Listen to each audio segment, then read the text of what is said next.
මස්දන් දීලා වස්තුව පිනටම දීලා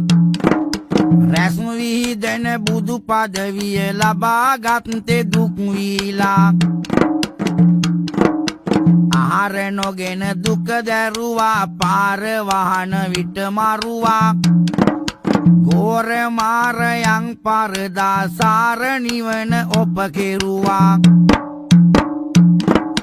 පිම්බර හිමි දෙසුව ලෙසේ තණ්හා රුදු ගතිය නැසේ තුන් ලොවටම දැන් සතුටකින් නැන්වෙන විට දහම් රසේ ලොවටම රස බන කිව්වා තව අය යහ මග යැව්වා නුවණේ ඇති බලය නිසා භවයේ කෙලවර සෙව්වා නැන යොදමින් වෙලා තනි බන දෙසමින් අමා පැණි පින පව දෙක හඳුනාගෙන යන මාවත කියා දුනි